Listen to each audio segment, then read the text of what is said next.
ಕೊಪ್ಪಳದ ಗವಿಮಠ ಜಾತ್ರೆಗೆ ವಿದ್ಯುಕ್ತ ಚಾಲನೆ ದೊರೆತಿದೆ. ಕತ್ರುಗದ್ದುಗೆಯ ಶಿಲಾಸ್ತಂಭಕ್ಕೆ ಬಸವ ಪಟ ಆರೋಹಣವಾಗಿದೆ. ಗವಿಸಿದ್ದೇಶ್ವರ ದ್ವಾರ ಬಾಗಿಲಿಗೆ ದೀಪಾಲಂಕಾರ ಮಾಡಲಾಗಿದೆ. ಮಹಾದಾಸೋಹಕ್ಕಾಗಿ ಭಕ್ತರ ದವಸ ಧಾನ್ಯ, ಕಟ್ಟಿಗೆ, ರೊಟ್ಟಿಯನ್ನು ಶ್ರೀಮಠಕ್ಕೆ ತಂದು ಅರ್ಪಿಸುತ್ತಿದ್ದಾರೆ. ಭಕ್ತರು ರಥೋತ್ಸವದಲ್ಲಿ ಬಾಳೆಹಣ್ಣು ಎಸೆಯಬಾರದೆಂದು ಹಾಗೂ ಬಾಳೆಹಣ್ಣನ್ನು ಮಾರಾಟ ಮಾಡಬಾರದೆಂದು ಮನವಿ ಮಾಡಲಾಗಿದೆ.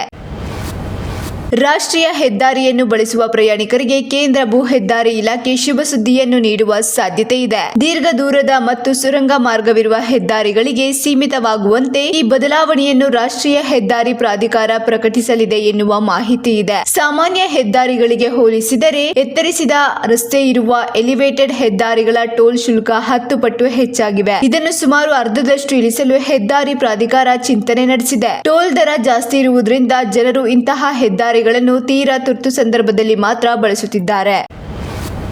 ಕಾಂಗ್ರೆಸ್ ಉಸ್ತುವಾರಿ ರಣದೀಪ್ ಸಿಂಗ್ ಸುರ್ಜೇವಾಲಾ ಬೆಂಗಳೂರಿಗೆ ಆಗಮಿಸುತ್ತಿದ್ದು, ಈ ವೇಳೆ ರಾಜ್ಯ ಕಾಂಗ್ರೆಸ್ನಲ್ಲಿ ಕಾಣಿಸಿಕೊಂಡಿರುವ ಆಂತರಿಕ ಭಿನ್ನಮತ ಶಮನಕ್ಕೆ ಪ್ರಯತ್ನ ಆರಂಭಿಸಲಿದ್ದಾರೆ ಎಂಬ ಮಾತುಗಳು ಕೇಳಿಬರುತ್ತಿವೆ. CM Siddaramaiah, DCM DK Shivakumar ಹಾಗೂ ಕಾಂಗ್ರೆಸ್ ಸಚಿವರು ಮತ್ತು ಶಾಸಕರೊಂದಿಗೆ ಮಾತನಾಡಲಿರುವ ಸುರ್ಜೇವಾಲಾ ಹೈಕಮಾಂಡ್ ಸೂಚನೆಯಂತೆ ಭಿನ್ನಮತ ಶಮನಕ್ಕೆ ಮುಂದಾಗಲಿದ್ದಾರೆ ಎನ್ನಲಾಗಿದೆ. ಅಧಿಕಾರ ಹಸ್ತಾಂತರದ ಕುರಿತು ಬಹಿರಂಗ ಹೇಳಿಕೆ ನೀಡದಂತೆ ಸಚಿವರು ಹಾಗೂ ಶಾಸಕರಿಗೆ ಸುರ್ಜೇವಾಲಾ ಸೂಚನೆ ನೀಡಲಿದ್ದಾರೆ.